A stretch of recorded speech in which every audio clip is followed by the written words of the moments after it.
Welcome to today's edition of the Rush 24/7 podcast. Greetings, my good friends, and welcome. Great to have you back. It's great to be back. I hope you had a good weekend. And if your weekend wasn't good, I hope you're able to forget it soon. We'll do our part, establishing the timeline and moving forward here at 800-282-2882. If you want to be on the program, the email address, lrushbo@eibnet.com. You want to hear something funny? You know, Jared Kushner was showing up on Capitol Hill today he was testifying, but not under oath. So I don't even know if he was testifying.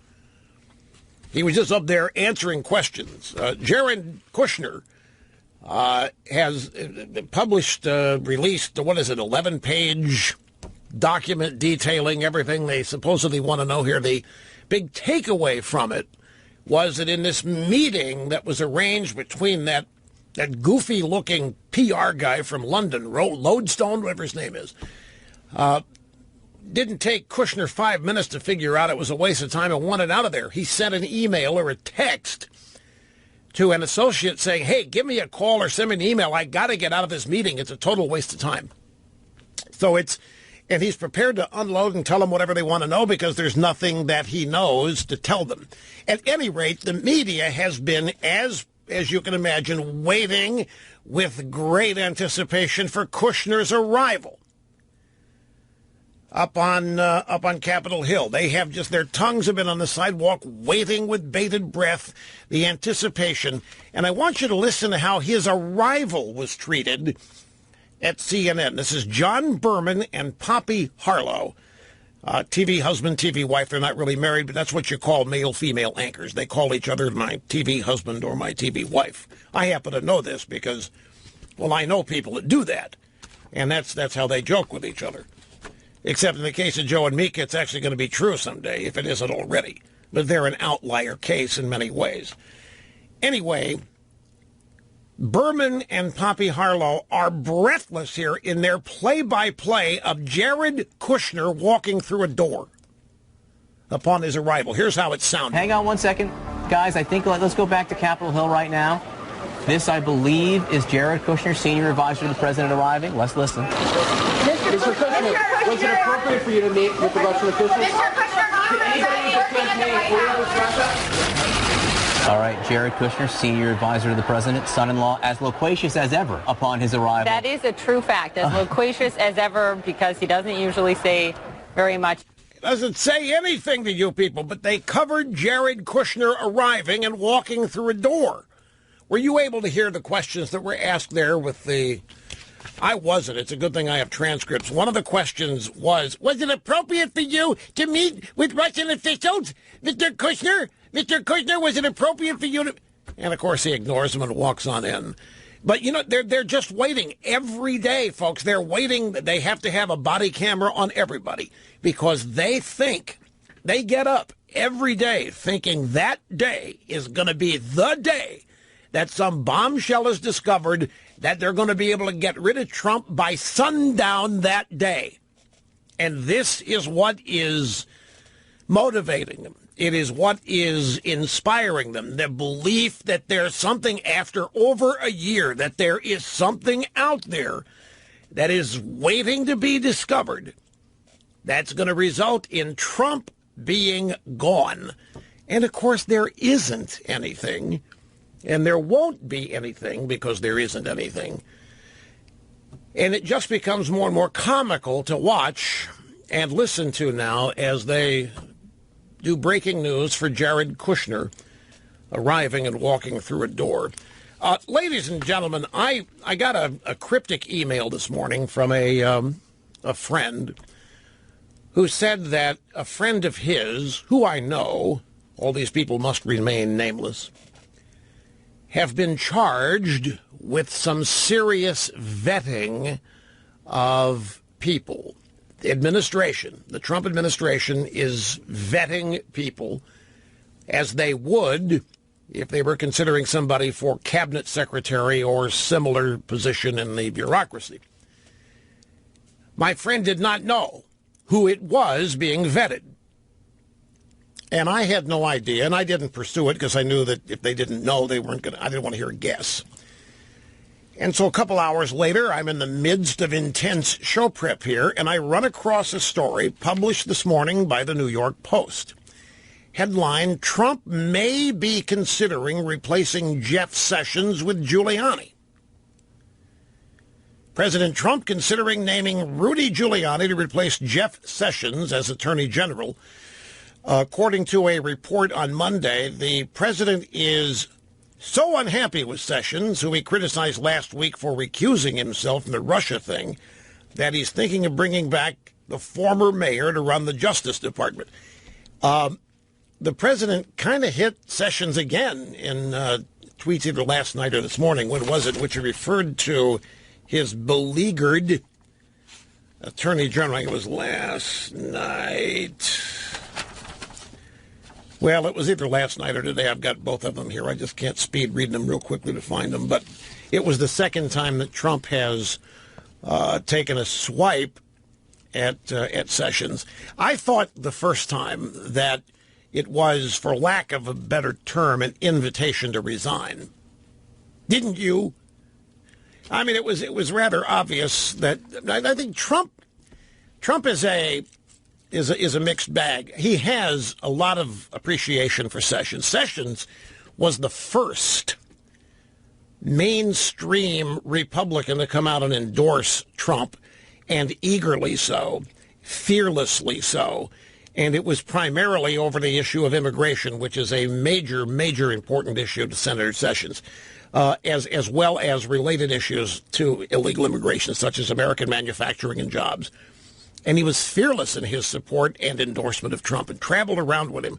Trump never forgets those things. He's very appreciative. But at the same time, whatever you've read and whatever you've heard about the president being really, really mad that Sessions recused himself is true times two. He was genuinely livid over it. And I think in most of the reporting, people have failed to understand why. Now, Trump has said publicly that if he'd have told me he was going to recuse himself, then I wouldn't have appointed him. This is kind of unfair to the president.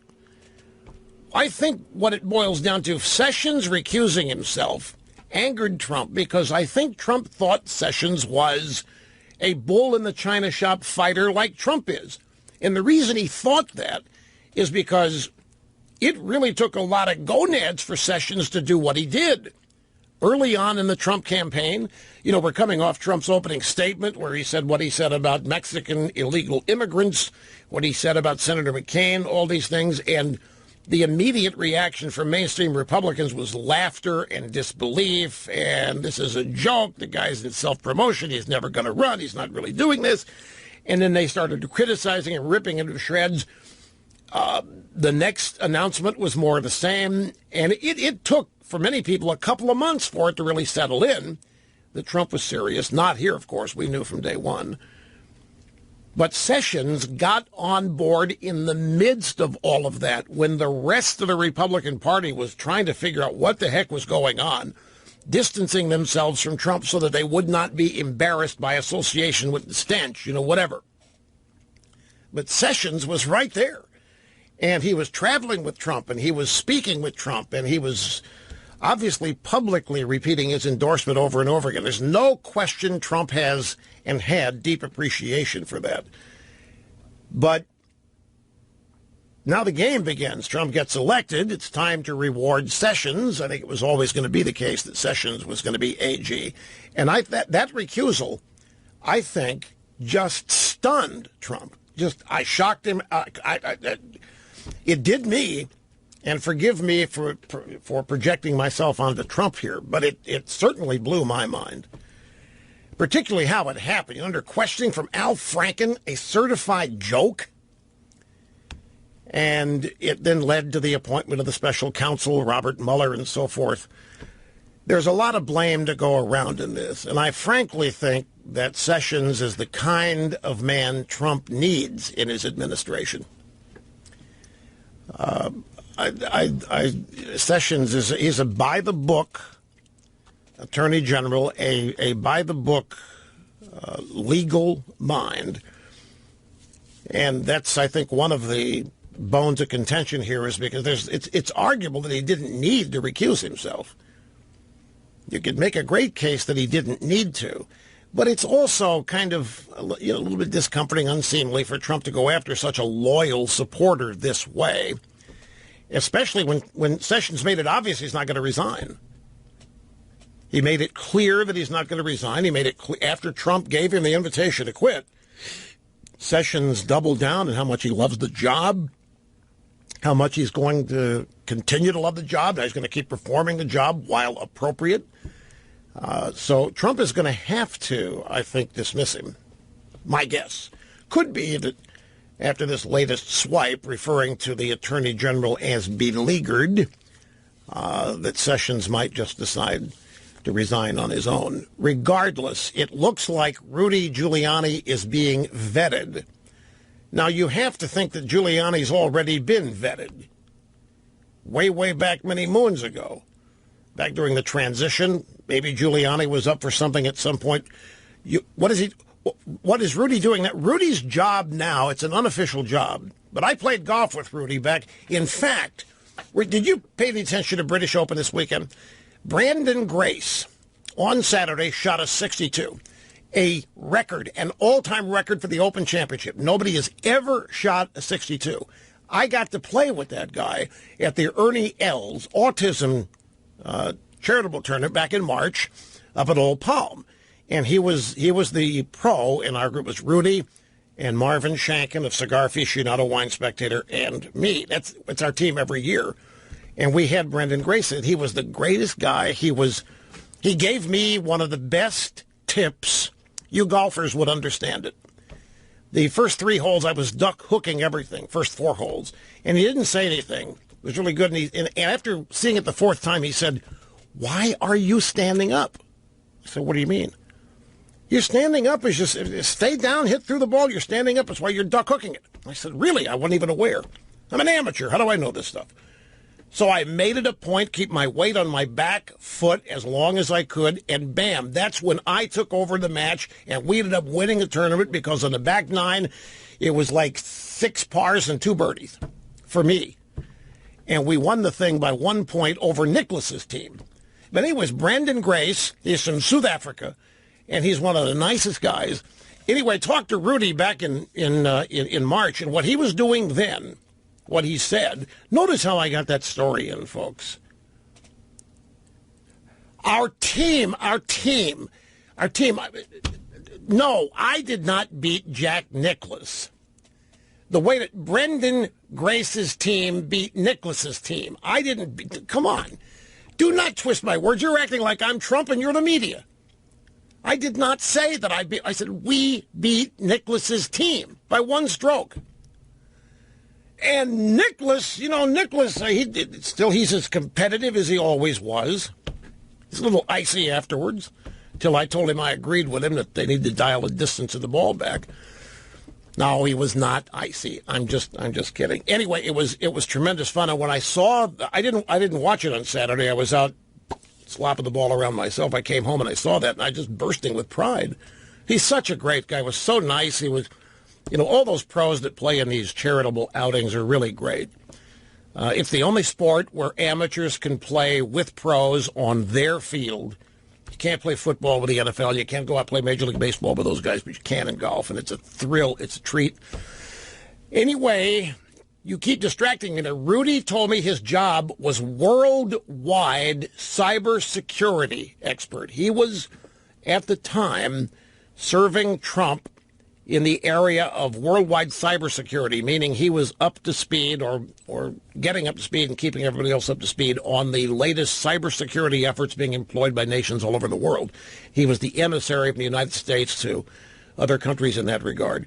Anyway, the long and short of this is that I get this little tip today that somebody's being vetted by somebody that's been vetting people for Trump for a long time, but no name was involved. Then I see this New York Post story.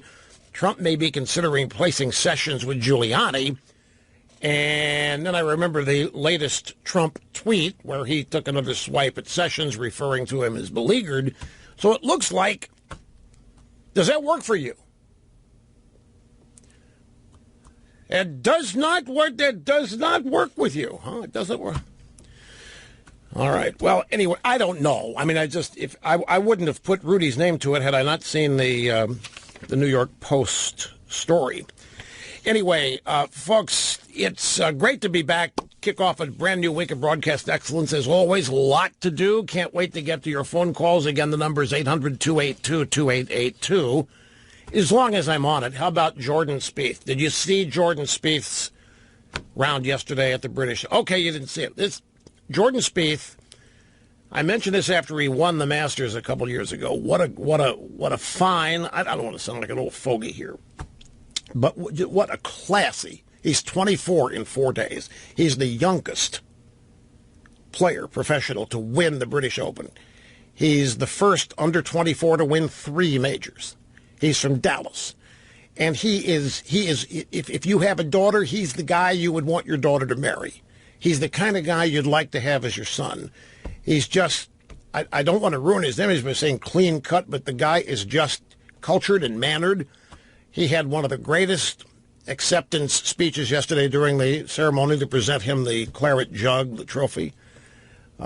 Things he said about his caddy, he just credited everybody. It was presence of mind to thank everybody. He's very humble, just ideal. It is the kind of person that gives you faith in the millennial generation. It was wonderful. Listen to this man speak after his round yesterday. Matt Kuchar, who I've also had the chance to play with, the guy has a perpetual smile, like the Joker, has a perpetual smile on his face. He cannot not smile. And he, too, is the nicest guy. He's 0 for 47 in majors. And he was up 1 shot with 5 to go, and Spieth hits his drive on 13, 120 yards right of the fairway into no man's land. It took 30 minutes before he hit his next shot. I'm not going to waste your time if you didn't see it. But it was well worth watching, and it was a classy ending for Jordan Spieth. I got to take a break. We'll continue here in just a second. Don't go away. It just so happens that we have a couple of audio sound bites from Jordan Spieth after winning the British Open yesterday. Here is the first. My caddy, Michael, for keeping me in it today after not quite an ideal start. I was getting down on myself, as anybody I think would, and this is as much mine as it is his right now at this very moment, and I really appreciate that, Mikey. You deserve all the credit in the world for this championship. I'd like to thank my manager, Jay Danzy, also my instructor, Cameron McCormick, for being there every step of the way this week. This is a dream come true for me. This is absolutely a dream come true. This kind of humility is not seen. That's why I'm taking a moment to play this. This is standout. It's sad that it is worthy of note because it's so unique. But this kind of humility, and particularly from somebody this age, 24 in 4 days, here he is commenting on Matt Kuchar. Matt, I really enjoyed battling with you, buddy. And obviously could have gone to either one of us, and I got the good breaks today. What a great champion Matt Kuchar is, and what a class act. I took about 20 minutes to play one of my shots today, and Matt took it in stride, smiled, and there's not many people I think that would have done that, and it speaks to the kind of man that you are, and you set a great example for all of us. Matt Kuchar was within his grasp. He's 47. He's an offer in terms of majors, and it was within his grasp. And Spieth went -5 on the last 5 holes. Incredible. America's real anchor man, Rush Limbaugh, here at the Excellence in Broadcasting Network. The Trump tweet about Sessions is this: so why aren't the committees and investigators, and of course our beleaguered AG, looking into crooked Hillary's crimes and Russia relations? Well, now that's, I mean, how obvious does it have to be here? Trump is not happy. And I'm telling you, I mean, I don't know. I'm just using intelligence guided by experience and my knowledge of Trump. He thought he had a brawler. He thought he had a fighter. Those are the kinds of people he wants. This is not a cut at Sessions, by the way.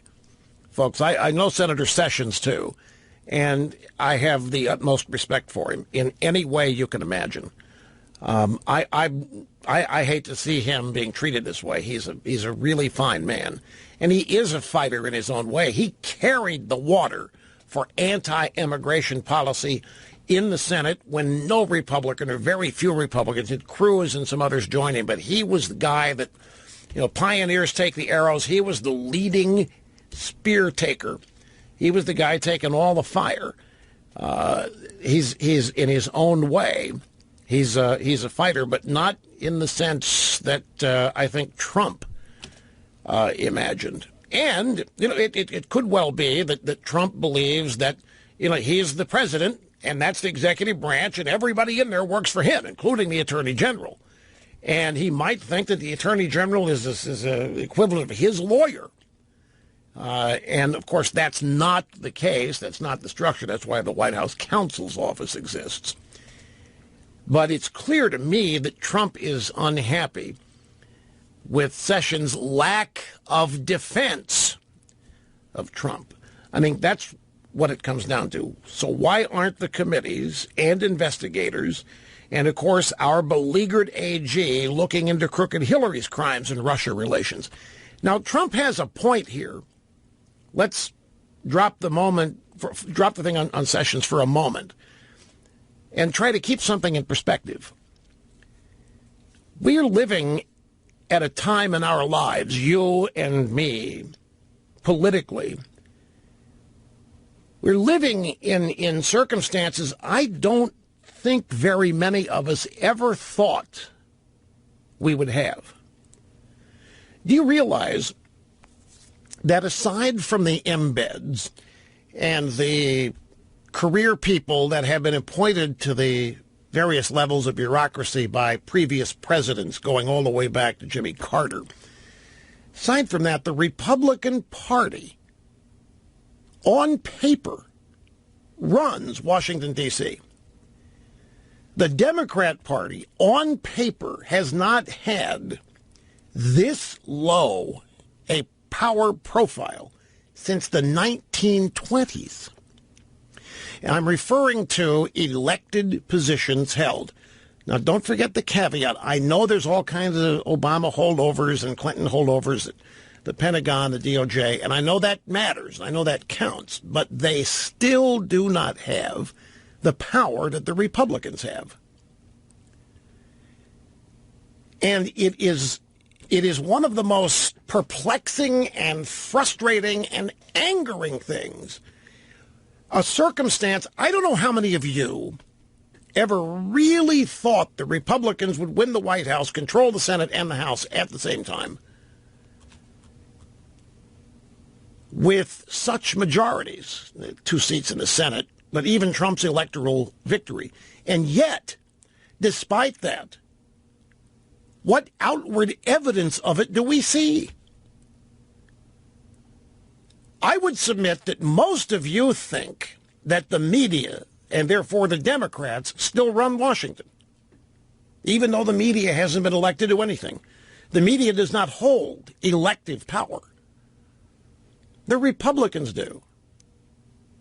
It is one of the most exasperating things. 6 months into a Republican administration, after how many years of promises to, say, repeal Obamacare, and we're not an inch closer to it in reality than we were before last year's election. It's not going to get any better than this. The only way it could get better is if this Republican majority were populated by more conservatives and different ideological types. But that's not going to happen in our lifetimes. It doesn't look like. This is it. It's not going to get any better than this. And I cannot believe that this opportunity is not seen by these very Republicans we're talking about in Washington, in the House, in the Senate, throughout the administration. No, my head's not in the sand. I understand they all hate Trump, or enough of them do. I understand all that. That's actually, folks, it's one of my points here.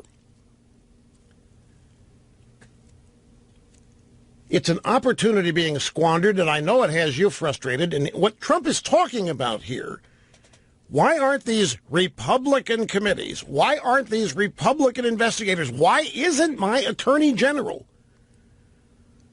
looking into Hillary Clinton's crimes? If you're going to investigate what all went on with Russia, how in the world do you leave the Democrats out of it? How do you leave Hillary Clinton out of it?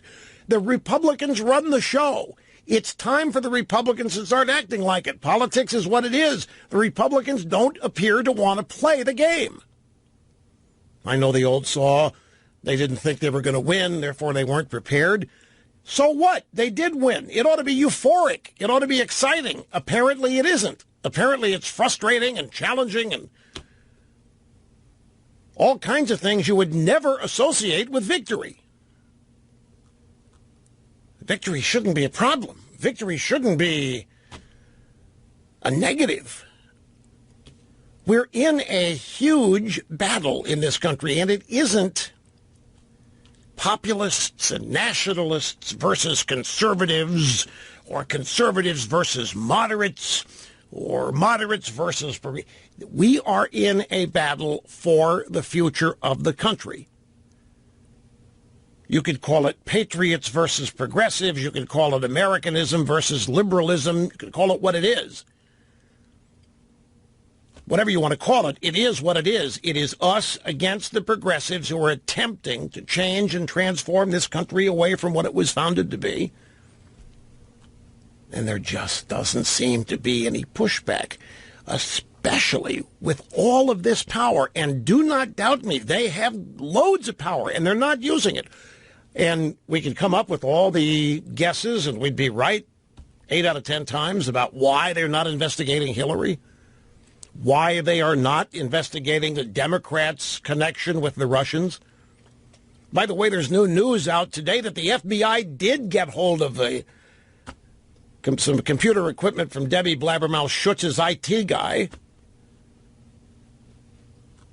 that they would not turn over to the FBI. I mean, there's a potential gold mine there to be investigated. Hillary and the Democrats and the Democrat National Committee, and there just doesn't seem, that we know of anyway, any energy to uncover it. All of the energy seems to be focused on getting Trump and getting rid of Trump, which I, of course, am not denying that they want to do that. We've chronicled it here. But an opportunity is being squandered, the likes of which we never thought we were going to get. We hoped for it, and it probably is not something we could reasonably expect to happen again. And if it does, it's only because the Democrats are so hapless. Even in the midst of all of this, the Democrats still cannot come up with an oriented agenda, issue-oriented agenda to appeal to voters. All they've got is their phrase of, well, we're not those guys, or Trump sucks, or whatever it is they're running around saying. They can't come up with one thing to give people a reason to vote for them. That's how decrepit their agenda actually is. Just adds to the frustration that the opportunity we all see in front of us being squandered presents. Quick time out. We'll get to phone calls when we get back. Don't go away. Well, yeah, I well remember that. I do. I remember Trump. It was during the transition. It might have been before the end of the year. It might have been last December. And I think it was in response to a question. Maybe it was shortly after the election, but it was sometime November, December. And Trump was asked if he was going to lock her up, Hillary Clinton. And Trump went all magnanimous on everybody. No. We're not going to investigate the Clintons. Humiliating enough that she lost this way. And so, yeah, I remember Trump himself saying that she wasn't going to be investigated. Now, he was, of course, speaking of the executive branch, meaning the Attorney General. Nothing stopping Congress from doing it. But even so, there's just a difference.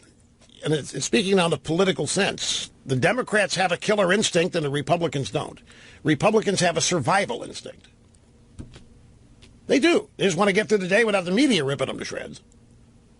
And if they get through the day without the media ripping them to shreds, they've survived. The Democrats want to take every Republican they see out. And they don't care about magnanimity or sportsmanship or being a good winner, good loser. They just want it. They don't want it a level playing field. And they don't want the opposition on the playing field. Their objective since the days of Obama is to get rid of the opposition. We don't have anybody thinks like that.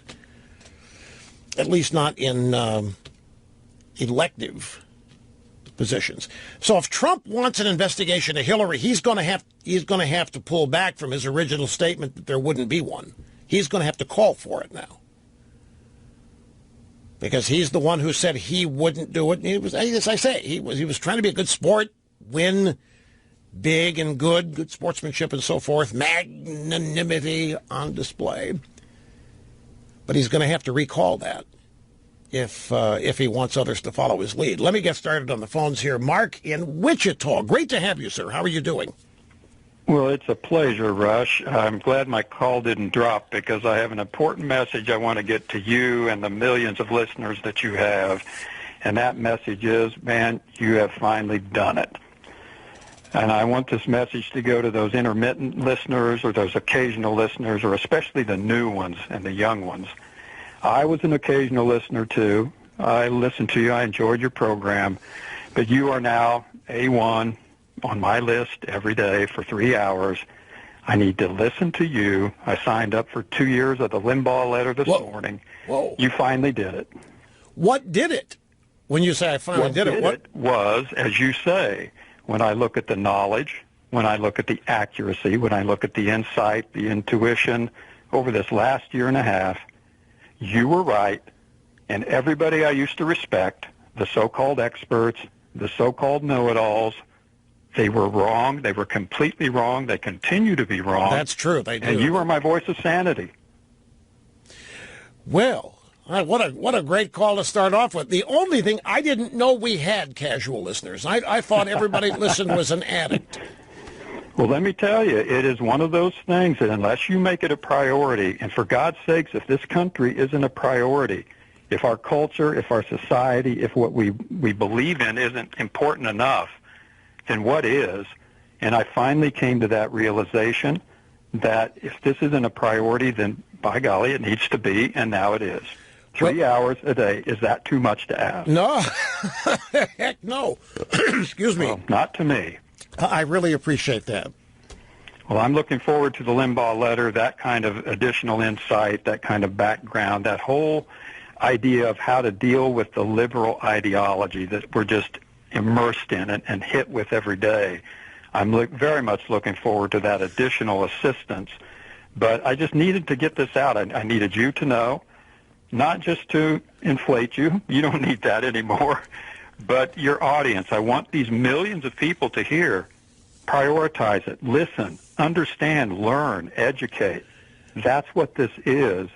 And when, like me, when people truly come to understand that, we're going to be much better on the path to some answers. I cannot thank you enough. That is so well stated. I just have one question. I need to know it for my own professional / marketing terms. You said you were a casual listener. How often did you listen? What made it casual? A couple minutes a day, half hour every week, 2 or 3 days a week? I would say when I was in a car or when I was near a radio and the rest of my life wasn't just completely intruding with living and doing, I made it a point because I always appreciated your knowledge. I appreciated your insight and the entertainment, of course, too. Oh, yes. But it was really the being right. It was this last year and a half that did it. It was this fact that everybody was saying one thing, and you were just out there, an island, or a voice in the wilderness, saying, wait a minute, I don't think that's what it is. I think it's this. And you were right. They were wrong. That's what will turn an occasional or a somewhat what I call casual or occasional listener into someone like me now right. that says, no, this is it. This is something I need to do every day. Okay, well, then what happened was you had a sudden bolt of lightning realization that just kind of crept up on you. Casual listener, yeah, that sounds good. Yeah, that sounds right. Then after a while, the cumulative effect. Holy cow, the guy's never wrong. This is important.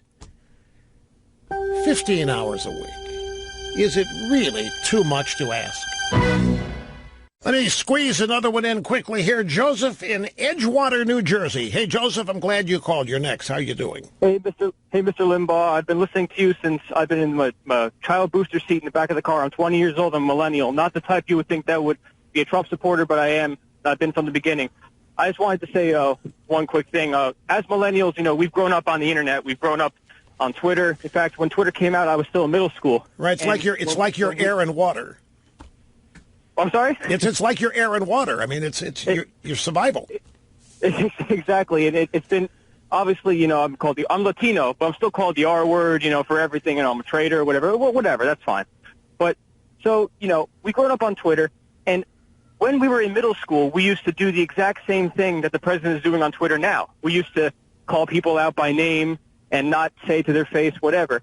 And to me, especially the millennials I know that have always supported Trump, he's acting like we acted back when we were young. And it's really, every time I open Twitter, I cringe because, man, I know what they're thinking. They're thinking the same thing I'm thinking, And so you think he's hurting himself here by what all he's tweeting? I'm sorry? You think he's hurting himself then with all the tweets? Oh, absolutely. I don't know about, the older generation, but for the millennials that have supported him, we're looking like we're fighting amongst ourselves. And we are. I mean, obviously there are... look, I understand what you're saying, but as far as he's concerned, he loves it, number one. Number two, I think he looks at it as the only way he can get his side of the story out, given all the fake news. I think your comment may be apropos about the content of the tweets.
The views expressed by the host on this program are captivating and riveting the nation. The views expressed by the host on this program know no boundaries. The views expressed by the host on this program resonate with all age groups, with all religions, all four sexes. Are there five now? I've lost count. In other words, we have a shotgun approach that hits everybody. And as you're hearing, it doesn't take long before you become an addict. EIB, an airborne phenomenon spread by casual contact. And once you get EIB, you are cured. There's no need for a cure because it is. Great to have you, folks. 800-282-2882 if you want to be on the program. Our last caller, I ran out of time. But he did great. He got his point in with brevity, which is the soul of wit. And he said that as he's 20 years old, as a millennial, the kind of tweets that he sees the president doing are the kind of tweets that he and his buddies did in high school when they're calling out people. And he said it seems he doesn't know how it appears to the old people out there, but to to him, it comes across as a little childish or immature. So I have Trump's tweets of the last 2 days. And let's review these things. And I'll see if I can pick out the ones that our caller was talking about. Let's start with Sunday night tweets. There's a bunch of them. And these tweets, by the way, they have to coincide with the appointment of Scaramucci as the new communications director. And Scaramucci has said, among many other things, that he wants to unleash Trump. He wants to let Trump be Trump, which tells me, because I thought Trump was being Trump all this time, it tells me that there have been people in there that have been trying to rein Trump in. We don't know to what degree they've been successful. It would appear that they've not been very successful because the president continues to say and do things that you would think those trying to rein him in are trying to prevent. Scaramucci said, I want the guy to be the guy. I want Trump to be who he is. And then a torrent of tweets came after that. Sunday night, as the phony Russian witch hunt continues, two groups are laughing at this excuse for a lost election taking hold, Democrats and Russians. Now, I want to reiterate, Trump loves Twitter. He loves doing this. But he also thinks it's the only way he has to actually get his words out there in contradiction to the fake news. I mean, he's got plenty of media supporters, but he can't do interviews all day, every day, all the time. So Twitter is a way to get his own thoughts and his own ideas out there. And I think a lot of people that are, not Generation Y, not millennials, don't have a problem with it. But this guy said that the millennials do.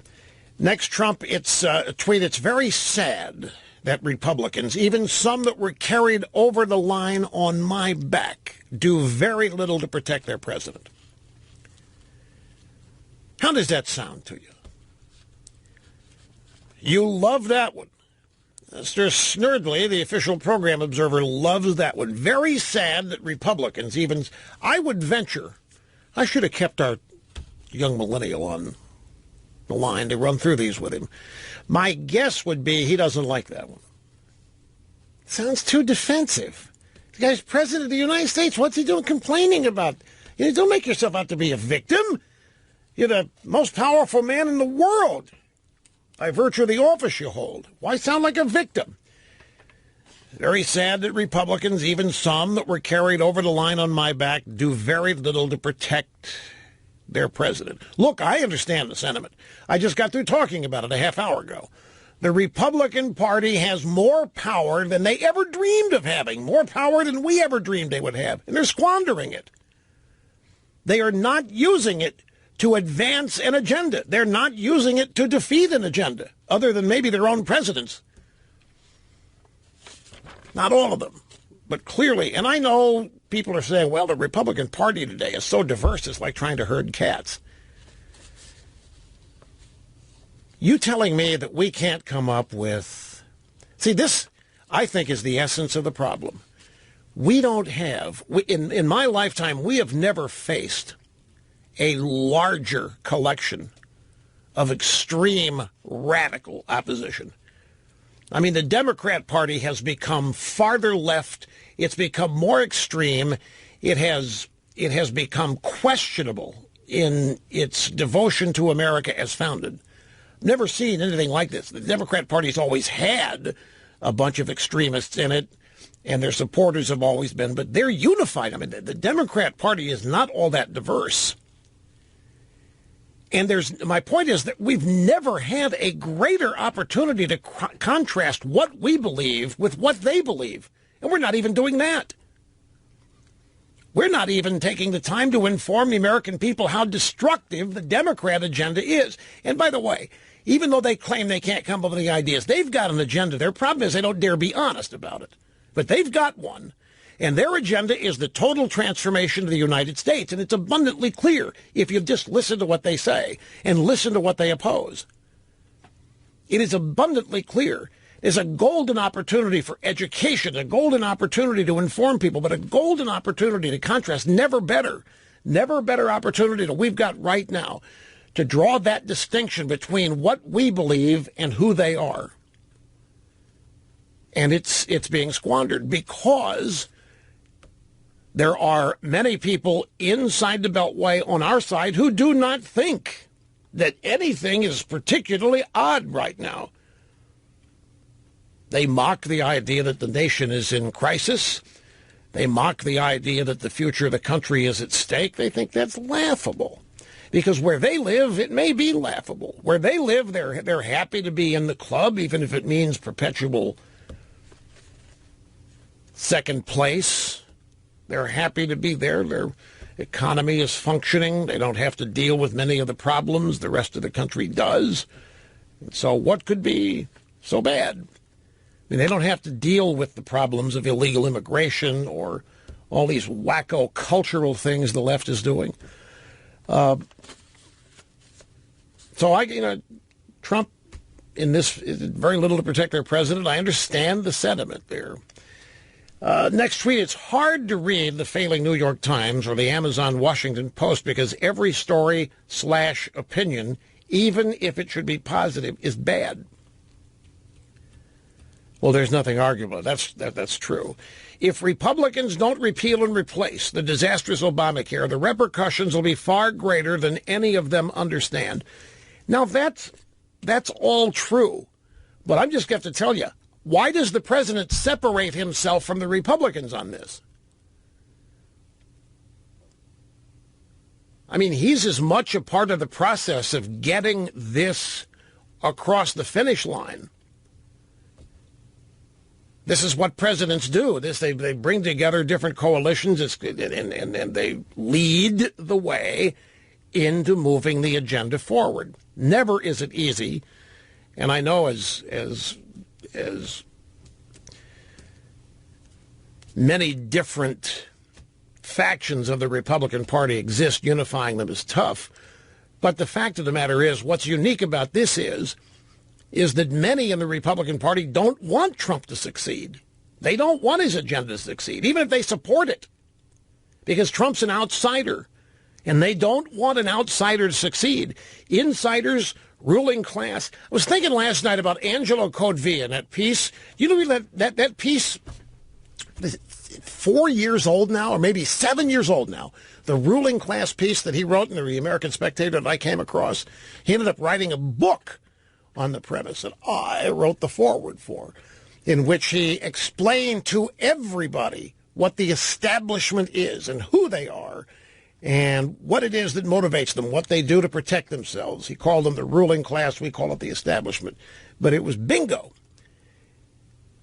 And we face a lot of things. Many in the president's own party and all of the Democrats want him to fail simply because he's not one of them, even if they approve of the president's agenda. It's a unique set of circumstances, but in that case, it calls for the president to be involved even more.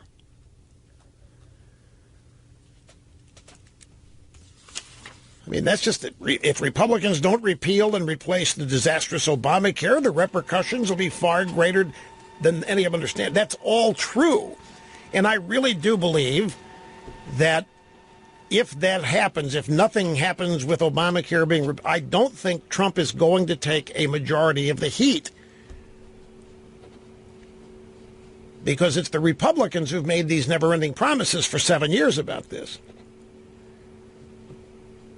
But even so, the president's the author of The Art of the Deal, getting things done, supreme negotiator, getting these people in a room and making them do what's right and what's best according to whatever parameters. The party agenda, the president's promises, individual members of Congress and the Senate, their promises.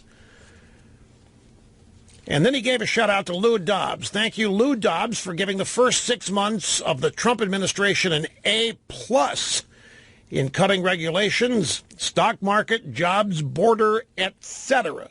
It's all true.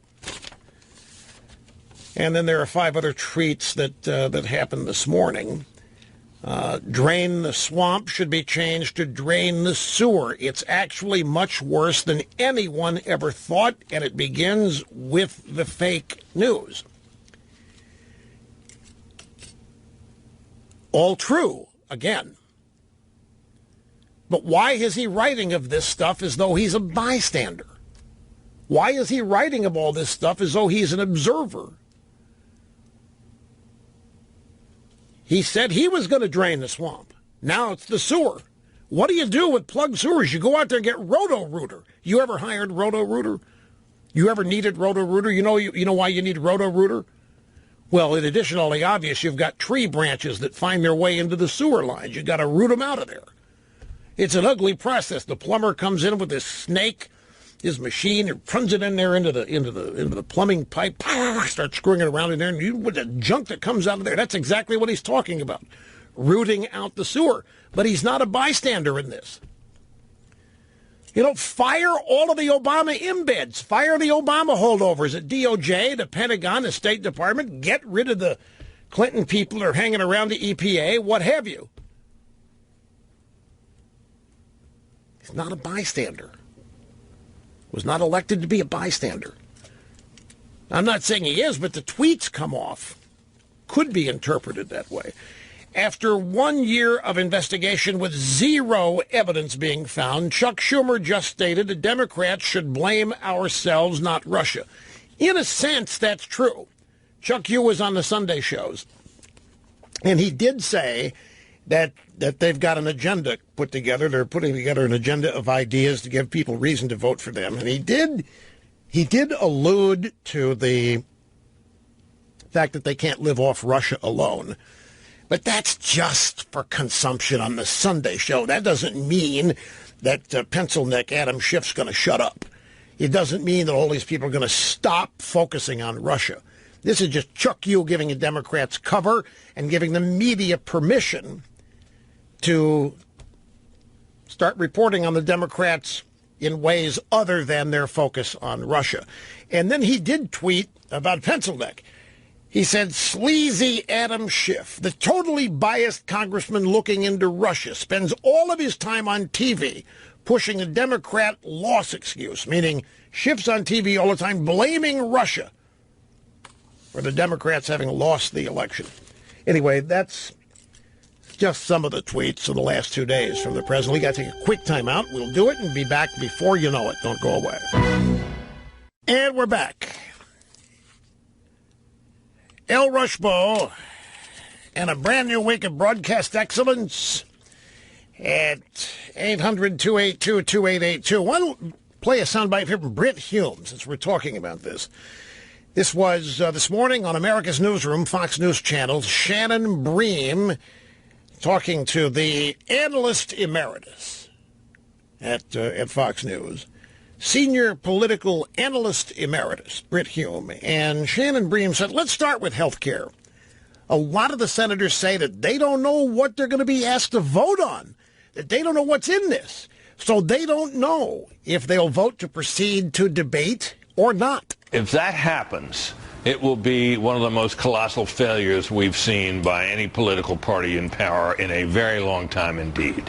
It'll be the first entitlement reform of any size in a very long time. It is something Republicans have long committed themselves to doing, and which, for the ultimate financial and fiscal health of the country, clearly needs to be done.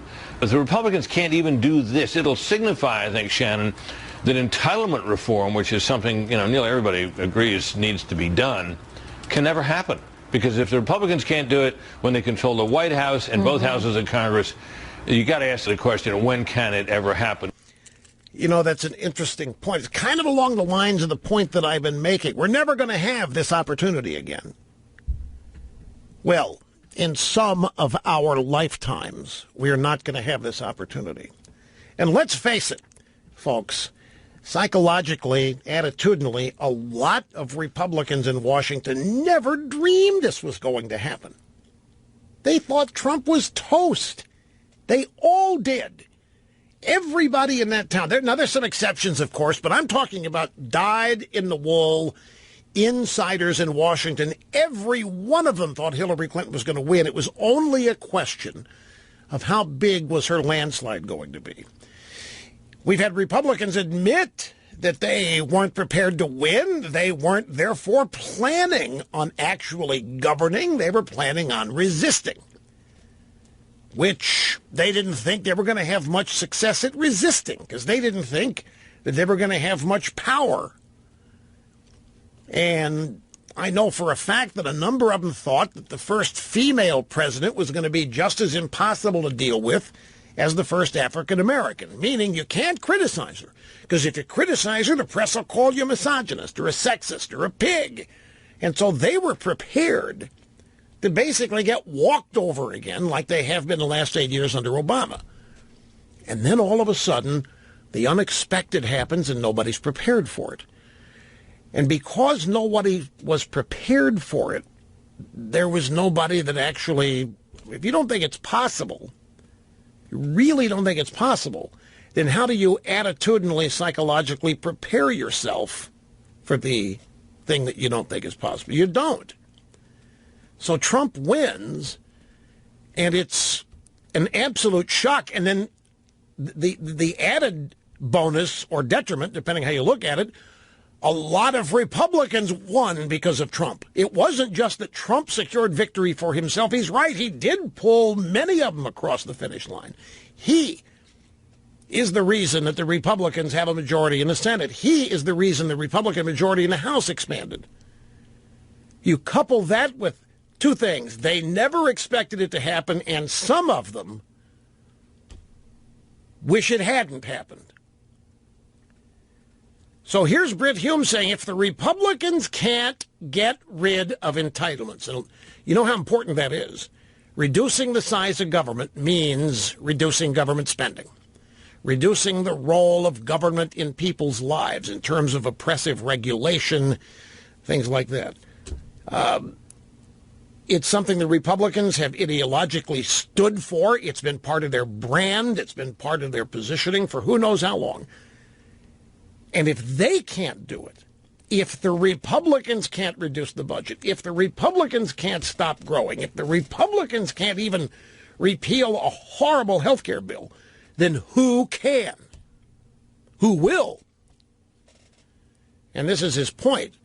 But I think you can't take Trump out of this equation. I don't think it's right to say if the Republicans can't do it when they control the White House. It's if the Republicans won't do it. That, to me, is a far more accurate description of what's going on. If they won't do it. And I'm telling you, much as I know it's redundant and repetitive, but some of this is due to the fact that there are people in that town, both parties, that just do not want Trump to succeed, because that could be the worst thing for them could happen. Back to the phones we go. El Rushbo, having more fun than a human being should be allowed to have. It's John in Madison, Alabama. Great to have you, sir. Hi. It's an honor, Rush. You've been saying that the only person that can separate Trump from his supporters is Trump.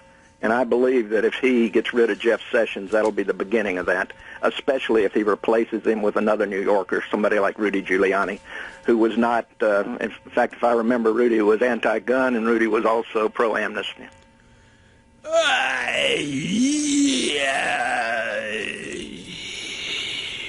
I'm not sure about amnesty. I know that Rudy, at times in his life, depending on the state of his marriage, was pro-choice. Okay. Which is true for a lot of male politicians, by the way. Okay. It depends on what their wives think. Well, your other guest, and you talking about the tweets, I agree with everything. In fact, I was a Trumpster from the first minute, but a lot of it was over the border and illegal immigration, and believing that this might be this country's last chance if we don't get somebody in there that can start turning this around. And Jeff Sessions fits that. I know he's upset, you know, whatever. But he's going to have a tough time finding somebody. You know, there's going to be very few people that support him, and Sessions was one of those guys. Well, let's keep it at you for just a minute, okay. And we'll try to figure out whether you're a typical Trumpster or not in just a second. I just want to nail you down. You're saying that Trump would lose some luster in your eyes if he gets rid of Sessions. Yeah. Regardless who he replaces it with, you think that would be a bad move? Yes, that would lose some luster, but it's beginning to look more and more like when you were saying it real well earlier. When in charge, be in charge. I'm seeing in Trump, I thought I saw a tough guy supposedly. I'm seeing a wimp beginning to show up, and he's beginning to bring in people. Whoa! Let's just not skate right by that. You're beginning to see a wimp show up? What do you mean? Well, you were talking about it earlier. If you're in charge of something, be in charge of it. Oh, you mean the bystander comment that I made? Go in and fire those people, like you said early on. Get rid of those embeds up there. Go into that swamp and start doing some things, not sitting around sending out tweets about it. Right. So the bystander comment resonated with you. Yeah, and you said it real well, but I was thinking also, now this is something from my past. I was a soldier, and I've been in tactical operations centers when things started going bad. And you can start seeing in people when they begin to close in and get tighter as things happen instead of breaching out to everybody. And Trump seems to be bringing in, the other day when he brought in Scaramucci. I don't know how good Scaramucci is or not, but he's another Manhattan type. He was elected in a movement that's out here in the rest of the country. Manhattan didn't elect him. People out here did to do things for the rest of the country. And when you start talking about the swamp, you know this, a lot of that swamp money, that K Street money, comes right out of Wall Street. So that swamp, some of it is coming from right in New York City there. So you keep bringing in people from there. It's just beginning to look like those talks when people started getting scared, when things started getting tight. All right, now hang on just a second. Now, let me try a different angle with you here. What if he brings Scaramucci in? What's that? Yeah. Well, let me ask the question. Are you having trouble hearing me? If it wouldn't be your fault if you are. I just need to ask. Okay. No, I got bad hearing too. No, but can you hear me or not? I can hear you. Okay. Our phone system is such when we cannot talk. Well, you can't hear me if you're speaking and I'm trying to respond to you because of our phone system. So, anyway, Scaramucci is what you say, and he does. They've had to delete a bunch of his tweets because they're all left all the time. He's pro climate change. He's pro this. He's pro. So they've had to get rid of those tweets. What if he brings Scaramucci in? Because Scaramucci is more of a loyalist fighter than whoever he is replacing here. Well, that's assuming he'll actually fight and not cut and run. Well, so far it looks like he is. Well, hopefully. I don't want it to be too much about Scaramucci personally. It's just that the point I was making is when I've seen people really get stressed, people who were losing their nerve, they started pulling in as opposed to reaching out. And Scaramucci's somebody he's comfortable with, so he's pulling in all these. He's bringing in all this comfortable stuff, not necessarily the people that might be the best people there. Okay, I appreciate the call. I get it. And look, here we have a Trumpist from day one, who is, well, he's got some concern. You heard him. And it was immigration that brought him in. There's some things that we need to note here, though. We've done it before. We've talked about it on numerous occasions, but we now have an even more vivid example. Illegal immigration is way, way down, even though there is no new legislation per se. All there is a doubtless commitment from the White House on down to get tough on it, whether there is new legislation or not, whether there's a wall or not.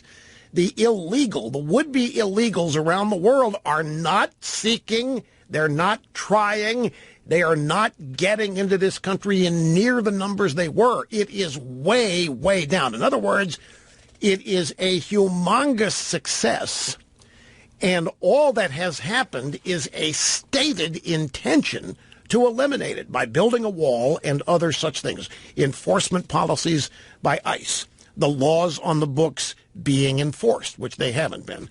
Now, here is the pièce de résistance. Los Angeles Times, ready for this headline? California farmers bemoan the loss of illegal alien workers and robots.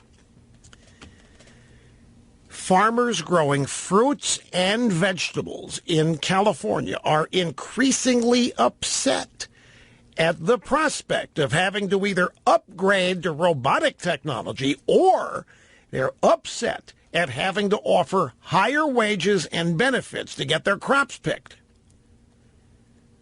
Los Angeles Times quotes a story that begins in a discussion of something called the agrobot, which is a contraption in use to pick strawberries. Did you know there were robots out there picking strawberries? Called the agrobot. Now, here's something in this LA Times story. An executive at a company that supplies labor to farmers, agricultural interests. An executive at a company is willing to come out on the record and admit that the industry has been knowingly hiring illegal aliens and participating in a scheme involving forged documents. Now, here's the upshot of this.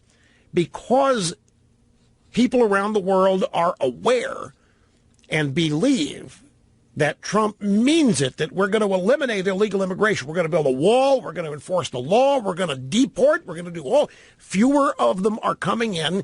So many fewer are coming in that farmers in California are having to raise wages or go robot to get their strawberries and other crops picked. This is causing an executive at a company to admit, quote, "We've been masking this problem all these years with a system that basically allowed you to accept fraudulent documents as legal, and that's what's been keeping this workforce going." Steve Scaroni, Fresh Harvest is the name of the company, among the biggest recruiters of farm labor. He says, and now we find out we don't have much of a labor force up here, at least a legal one. So we've had a guy who has admittedly now been accepting forged documents, has been participating in the hiring of illegals, has been facilitating it, has been making it possible. Things have so drastically changed that this guy's been forced out of the woodwork to admit what's been going on. And the reason is there aren't enough new immigrants for California's 500,000 farm labor jobs, especially as Mexico creates competing manufacturing jobs in its own cities. It's been calculated that the pool of potential immigrants from rural Mexico shrinks every year by about 150,000 people. Now, it's worth pointing out that the LA Times, even in this story, does not refer to them as illegal immigrants. They just talk about them as immigrants. For example, it says here, he has calculated the pool of potential immigrants from... No, they're talking illegals here. That's what this story is all about. The illegal immigrant market is way down. They're not trying to get in. That means the farmers are having to pay higher prices for people that already live in the country, higher wages. It's a story about illegal immigration, not immigration. But the LA Times doesn't put illegal anywhere in the story in front of the word immigrant. So my point is, even without legislation having been passed, All that's happened is a threat to build a wall and steps underway to do it, a constant promise to build a wall, to deport, to enforce existing law, and it's already working. And there are many other things. Manufacturing jobs are on the uptick. We all know Wall Street's going gangbusters because they're expecting major economic uptick with forthcoming Trump tax policy and so forth. The opportunity is golden. And oftentimes it doesn't even require hard government action to bring about a result, just a stated intent. And a stated intent that everybody believes. So for our first caller, the reason he got on board the Trump train at the outset, immigration. And on that standpoint, on that basis, you would have to say Trump is succeeding with flying colors. But you heard him say if he gets rid of Sessions, that's not going to sit well out there with the Trumpists. Because Sessions was one of the early guys, and it's going to make them question Trump's loyalty in all this. We shall see. Got to take a quick time out. There's much more straight ahead when we return. Okay, here's the Debbie Blabbermouth Schultz story that I referenced a short while ago. It's from the Daily Caller, the headline exclusive, FBI seized smashed hard drives from Blabbermouth Schultz IT aide's home. Now stick with me on this. Hillary Clinton destroyed her servers. She deleted 60-some-odd thousand emails. 30,000 of them she supposedly turned over to state, and 33,000 she deleted because they were irrelevant. She and she alone decided. They were about Chelsea's wedding and Chelsea's yoga lessons and Chelsea's fiance and whatever the hell else it was. They were irrelevant. So Hillary destroys her servers. The Democrat National Committee to this day will not let the FBI see their servers after claiming a Russian hack. Debbie Blabbermouth Schultz, IT administrator, who is under investigation, smashed computer hard drives. Blabbermouth did not fire the guy.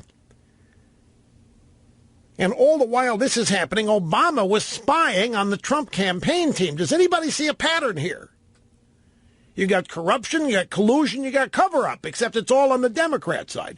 FBI agents seized smashed computer hard drives from the home of Debbie Blabbermouth Schultz's information technology administrator. This according to two sources with knowledge of the investigation. We don't get stories like this about Democrats. Here we got leaks, and here we've got sources with knowledge of the investigation talking about Democrats. The IT guy is Imran Awan, born in Pakistan, longtime right-hand IT aide to Blabbermouth Schultz as she ran the Democrat National Committee. He has since desperately tried to get the hard drives back. An individual whom FBI investigators interviewed in the case told the Daily Caller News Foundation investigation group. So they've got the guy's hard drives. He's trying to get them back.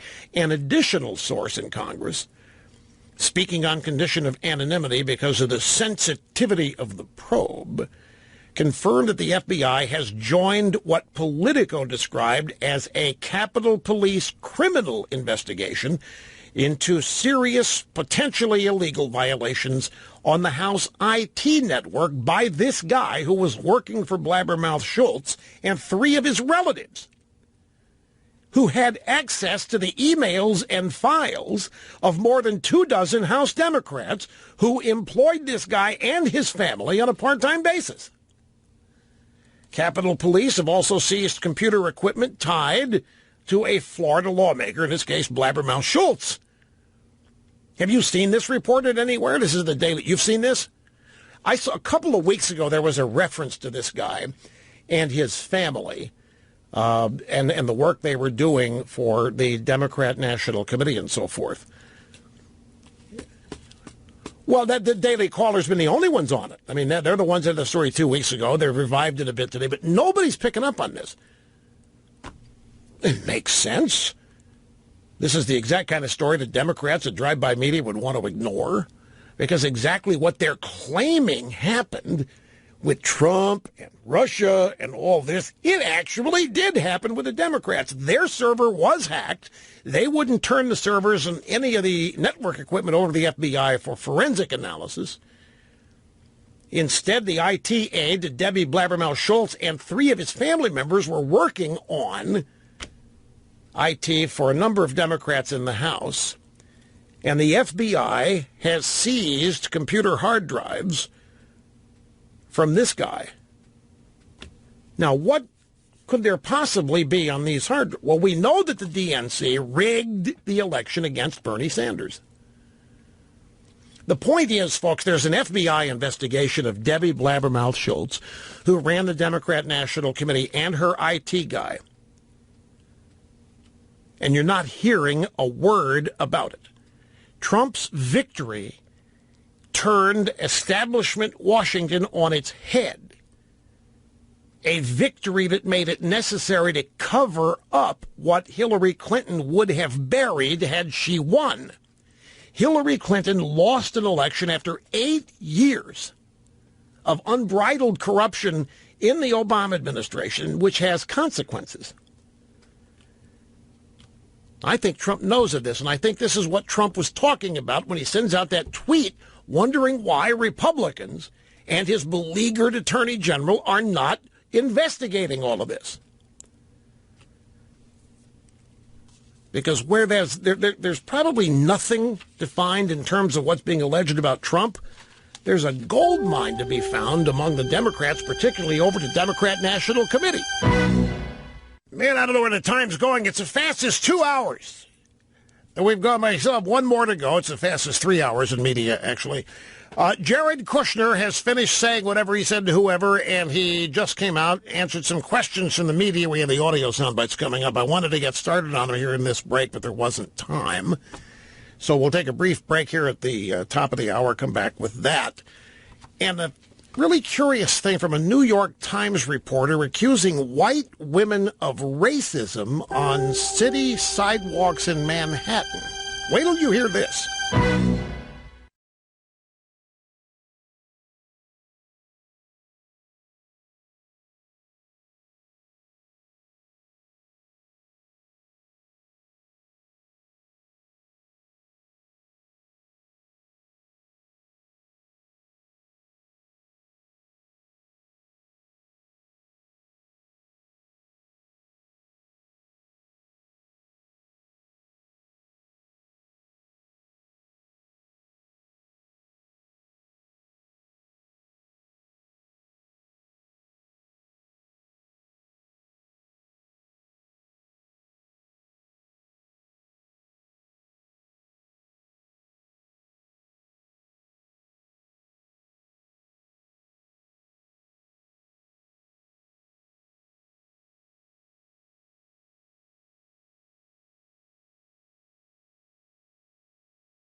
Welcome back, my friends. It's Rush Limbaugh saying more in 5 seconds. And most programs say in a day. A thrill and delight to have you here, as always. And looking forward to chatting with you, 800-282-2882, if you want to be on the program. Okay, Jared Kushner. By the way, I had something here. I got to find this. I must have put it at the bottom when I thought I'd moved it to the top. And there's a great story here, a great piece about how Trump should go about firing Mueller and when that should happen, as though it's a fait accompli. And I want to try to tie that in with somebody waiting on the phones to talk about it. Here first, Kushner. He went in and he had his meeting with investigators about any number of allegations that he had tried to set up a back channel. By the way, that Russian ambassador, Sergei Kislyak, you know, the guy resigned today. Well, I don't know if he's been resigned or if he's been called home, but they're sending a new guy over to replace him sometime next month. And I don't know that. I think Kislyak I think he's done his job. I think he's not going to the gulag. I think the guy's probably coming back to get the Order of Lenin medal. All this guy ever did was go to lunch. I mean, that's what he's known for. Kislyak went to lunch with people, and after lunch he went to cocktail parties. And apparently everybody in the Trump team told him every secret in the world. If you listen to the media, this Kislyak guy, he found a way to get Mike Flynn to unload everything he knew, then Roger Stone, then Paul Manafort, and then who the hell else? Carter Page, Jared Kushner. I mean, this guy, Jeff Sessions, and this guy was all over it. All he did was eat. And at every meal, there were Trump conspirators dining with him, unloading on everything. He seems to be the focus of all this, as the media has set it up. The guy looks like a buffoon. You ever seen this guy? He really, I mean, we're not supposed to note things like that. We leave that to the left. But, I mean, you can't avoid it. He looks like Alfred E. Newman with 100 more pounds, in a way. Now, you millennials may not know who Alfred E. Newman is, although you might. Mad Magazine might be a hip thing. Anyway, here's Kushner. We have 3 sound bites. This is outside the White House after he got back from the interrogation, after he got back from the grilling, after he got back from his time on Capitol Hill, where no doubt the media was expecting them to sweat the truth out of this guy. And he was going to finally unload and give everybody the dirt on how Trump cheated with the Russians. But alas, it didn't happen. When my father-in-law decided to run for president, I served his campaign the best I could because I believe in him and his ability to improve the lives of all Americans. And now, serving the president and the people of the United States has been the honor and privilege of a lifetime. I am so grateful for the opportunity to work on important matters such as Middle East peace and reinvigorating America's innovative spirit. Every day, I come to work with enthusiasm and excitement for what can be. That's Jared Kushner, Mr. Ivanka Trump, in some circles. What did you say? He doesn't ever look excited? No, he doesn't, but that's an appropriate thing to say. I mean, it's an appropriate thing. It probably is. When my father-in-law decided to run for president after I told him to do it, I served his campaign the best I could because I believe in him and his ability to improve the lives of all Americans, and I want to help. And now serving my father-in-law and the president and the people of the United States has been an honor and privilege, the honor and privilege of a lifetime. I am so grateful for the opportunity to work on important matters like Middle East peace and reinvigorating America's innovative spirit. Come to work with enthusiasm and excitement for what can be. Drat, this guy's supposed to be broken. He's supposed to be trembling. He's supposed to be begging for mercy. Don't tell me the Democrats blew it again. in the interrogation. Here's the next soundbite. I have been consistent in saying that I was eager to share any information I have with the investigating bodies, and I've done so today. The record and documents I have voluntarily provided will show that all of my actions were proper and occurred in the normal course of events of a very unique campaign. Let me be very clear. I did not collude with Russia, nor do I know of anyone else in the campaign who did so. I had no improper contacts. I have not relied on Russian funds for my businesses, and I have been fully transparent in providing all requested information.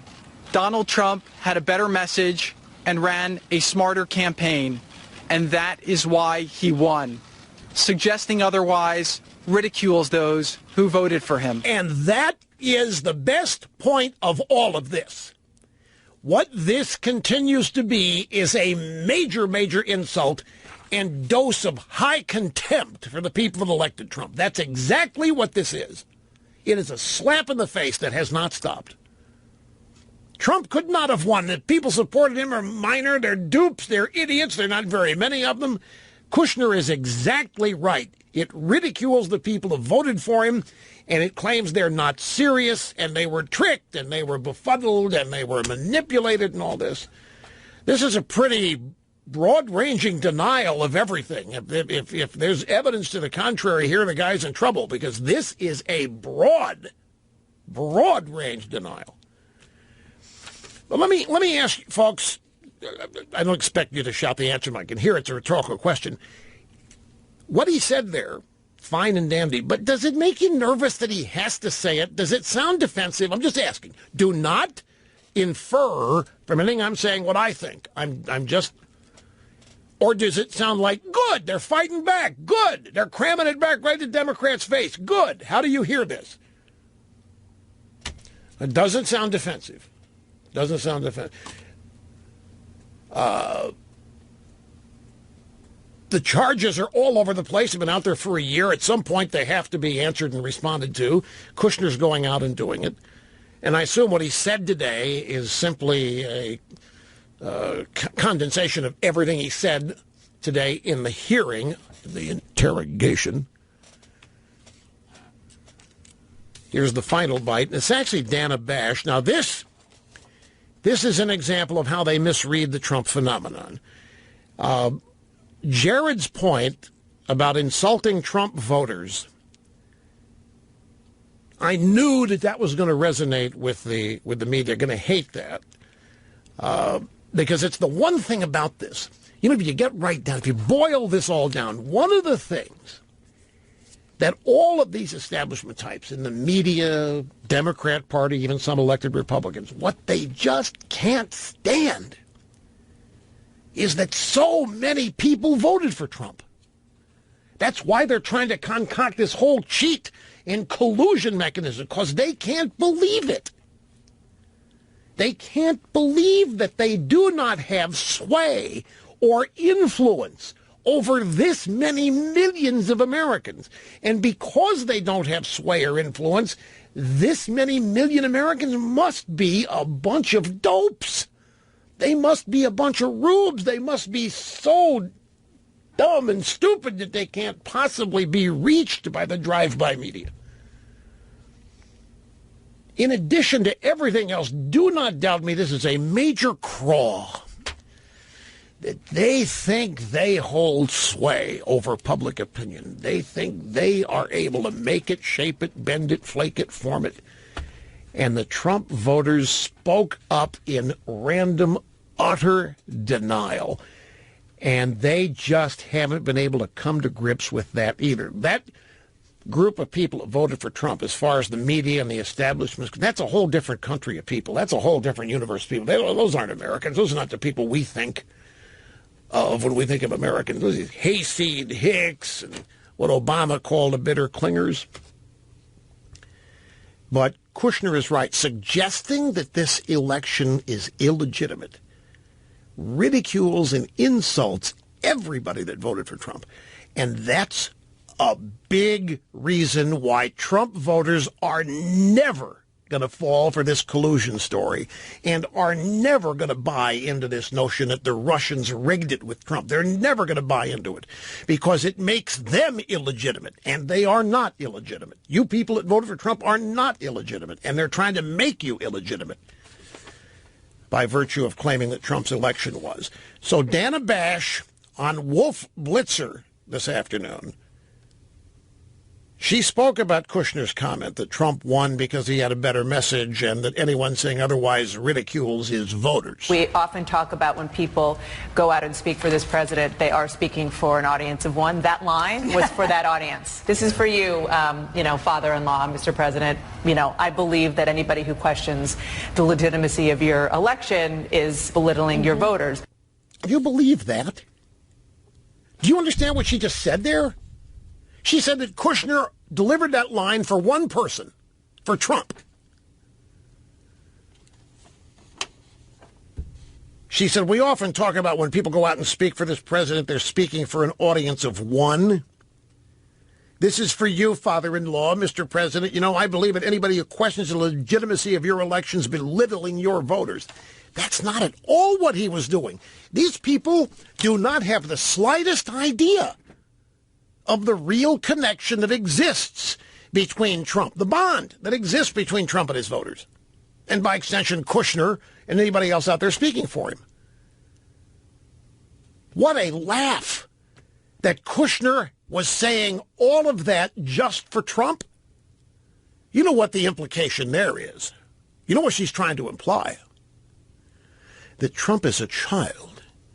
That Trump's essentially, when we don't see him, is in the crib with his diapers on. And everybody knows we have to treat him like a child. We have to make him think he's the only guy in the room. We have to make him think we all love him. We have to make him think that we're the only people, he's the only person that matters to us. This is how they think of the guy. They haven't the slightest clue. Dana, Kushner was talking to you. Kushner was talking to every damn one of you people in the media. You're the ones trying to advance this idea that all of this is illegitimate. He doesn't have to tell Trump this. Trump already knows it.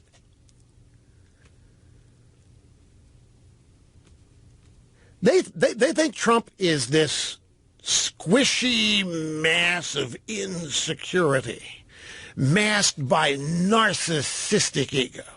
And he has to be carefully massaged and talked to each day to keep him from blowing up and going nuts. And that's what Kushner was doing. Don't worry, father-in-law.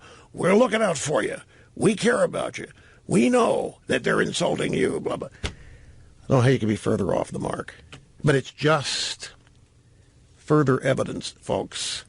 They don't get the bond. And it's not just the bond that Trump has with his audience. They've never understood the bond that you in this audience have for this program or any other media. They don't understand it. They don't understand the Fox News audience. What do they do to that? They ridicule that audience by ridiculing Fox, by making fun of people that work at Fox. They ridicule the people that watch it. And they wonder why they create so much animosity for themselves. They haven't the slightest clue. And if they do understand it, it's even worse because this is a knowing insult. You could probably go either way on this and be right. One other little note here from Circa News. This was just this morning. Jared Kushner said he got a random email demanding ransom over Trump's tax returns. Jared Kushner said he received a random email during the 2016 presidential race from somebody who threatened to release Trump's tax returns. And whoever this was demanded ransom to keep the information secret.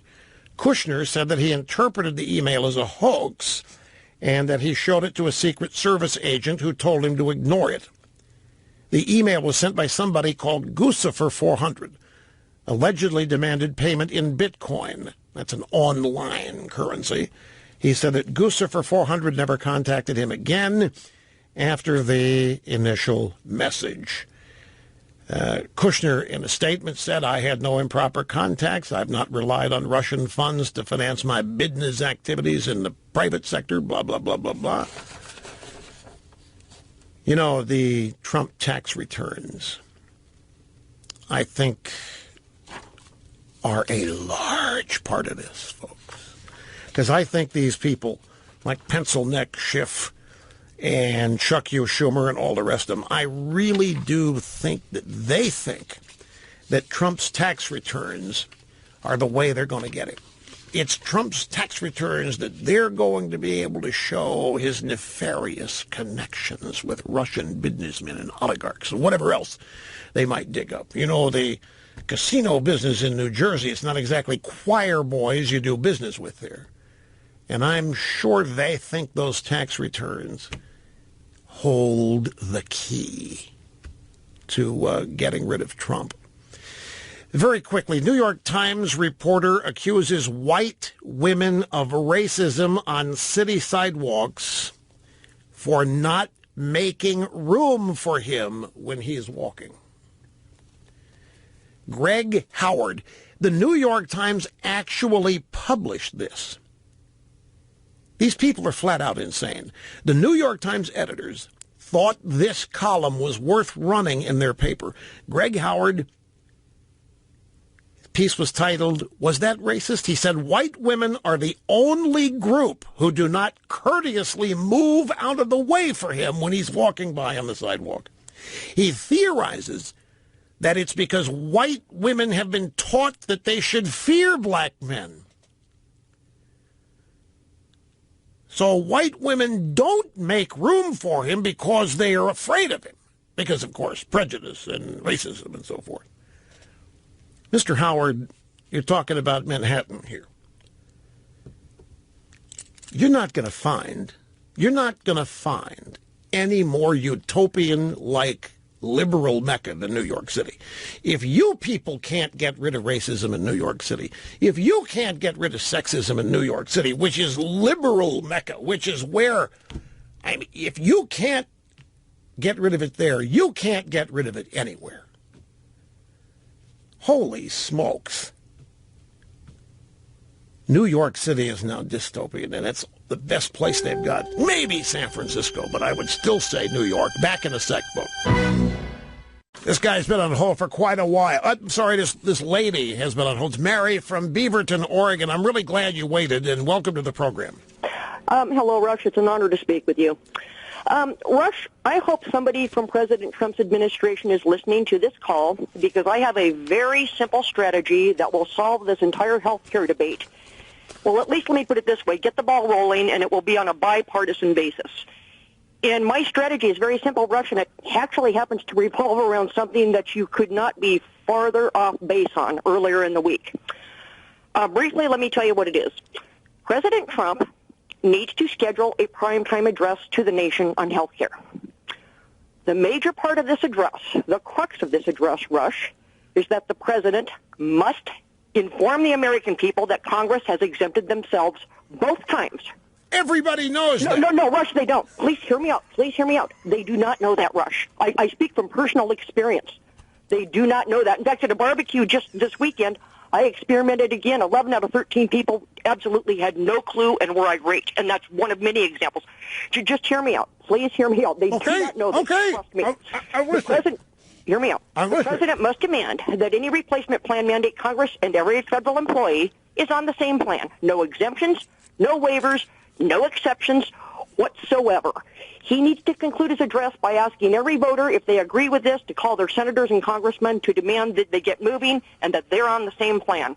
It's amazing, Rush, how much more pure motivations become when individuals actually have skin in the game. Rush, I've been on Obamacare for the last 7 years.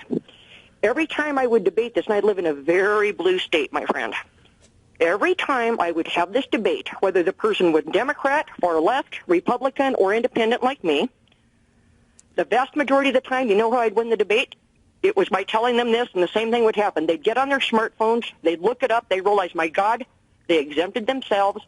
They would go from looking stunned. Now, Mary, hang on. I've got to take a break here, but I want you to hold through the break so that we continue this after the break. Don't hang up.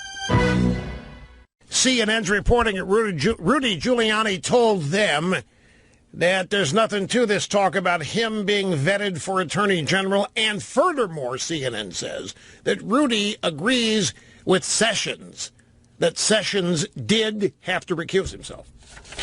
It could be fake news, though. It's CNN. They said that Rudy told him that. We'll have to wait till we actually hear it from Rudy rather than CNN saying Rudy told him. Now back to Mary in Beaverton, Oregon. So look, I agree with you that the president should do a national address on a bunch of things. I think he should do the health care, tax reform, and spell out exactly what the obstacles are. And if your test marketing has found that people really respond to the news, that the Congress exempts itself, then all the better. Oh, Rush, yeah. And by the way, backing this up, I was actually trying to call on you into your show on Friday on this. It just so happens, you might have seen this, there was a wonderful op-ed in the Wall Street Journal this weekend done by a lady named Heather Higgins on this very issue. And she said once people are aware of that, a poll that was taken, 94% think Congress should be on the same plan. Let me put it this way. This type of behavior is an absolute disgrace and is one of the major reasons Donald Trump was elected. I will guarantee you, Rush, the Capitol phone lines will be brought down from the volume of irate callers on both sides of the aisle. I will guarantee you that. And you know what? All of a sudden, not only would people, I think, be tripping over each other, our political establishment be tripping over each other to get into that conference room to come up with a bipartisan solution, because they have no defense to not be on our part. Look, I don't want to be Mr. Negative here, but there isn't going to be, if you get bipartisanship, you're going to get 2 Democrats, 3 at the most. They're not going to join this effort, no matter what you do to shame them. Well, I think if they're not going to get elected again, when their phone lines are being flooded. Hey, the Republicans aren't even worried about getting reelected. Yeah, I know. Don't even get me. Don't even get me started with that. I know. Let me put it this way. Hear me out on this. Hear me out. I mean, it's exactly the case. I agree with you on that, Rush, because they're scared to death for this reason. They're scared to death of an outsider like Trump coming in and turning the establishment on his head. Bingo. And by the way, but could you imagine the equity he would gain on both sides of the aisle with the voters? The voters? Then the ball is firmly in Congress's court, Rush. They're called out for what they are. Well, this is why I think you have a point. I think Trump should do, and he should rehearse it, he should do a national address. He should reach out. He needs, look, this is easy to say, and I don't mean it to be critical, but Trump was unbeatable during the campaign. Those performances that he gave that were his rallies, those were unscripted. That was just straight improv straight from the heart and straight from the mind. Some of them were just knocked down great. Others were not as good, but it doesn't matter. They were all genuine. And that is how Trump coalesced all of these disparate types of people in America to support him. And tweeting is not going to recreate that.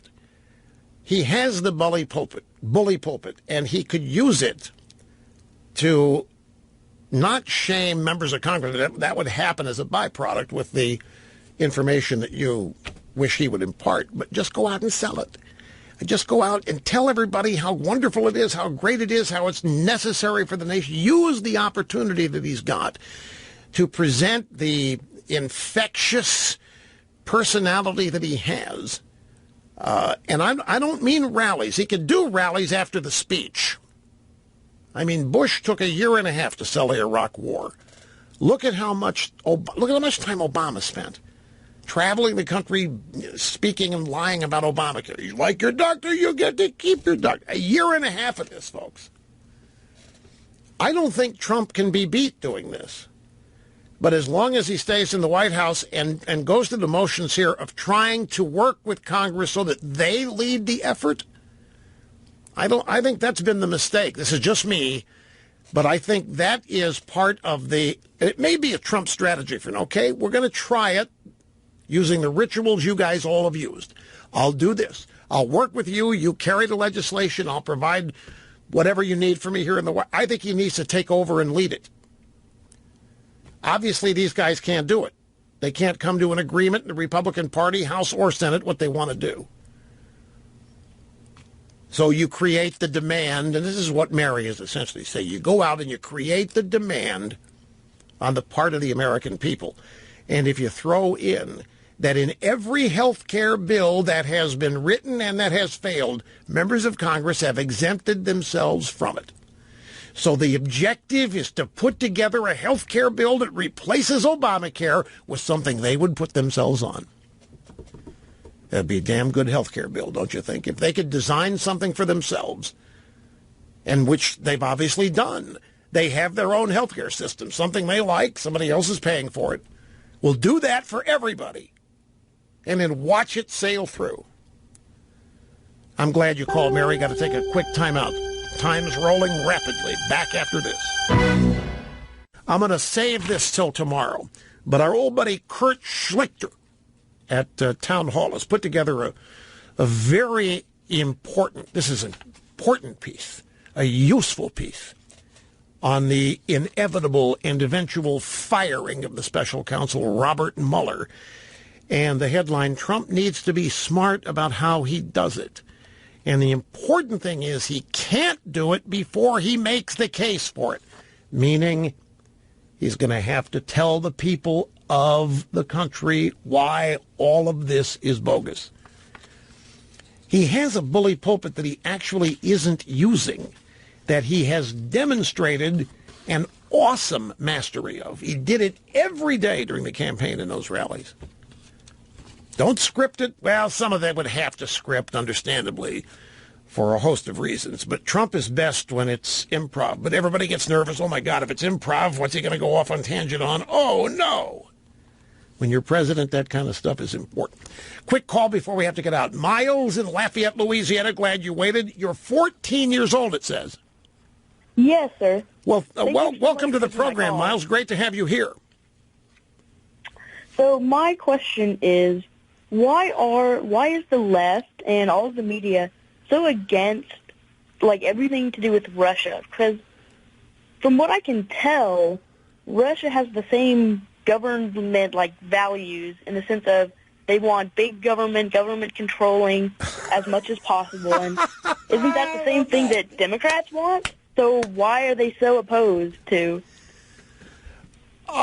This is such a great question. You are so right on the money. Especially the old Soviet Union, the Democrat Party felt a special kinship. You talk about a bond. The Democrat Party of old had a bond with the Soviet Union. I mean, even Ted Kennedy, working with Soviet prime ministers, premiers, on defeating Ronald Reagan, for example. This was before you were born.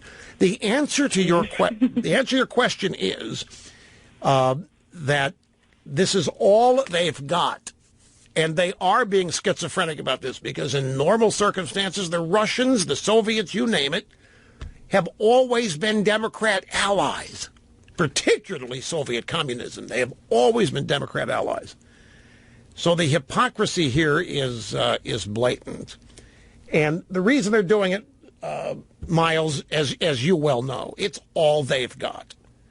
They have to somehow portray their loss as illegitimate. And this is the best way they can come up with a paralyzing Trump, short of being able to get rid of him.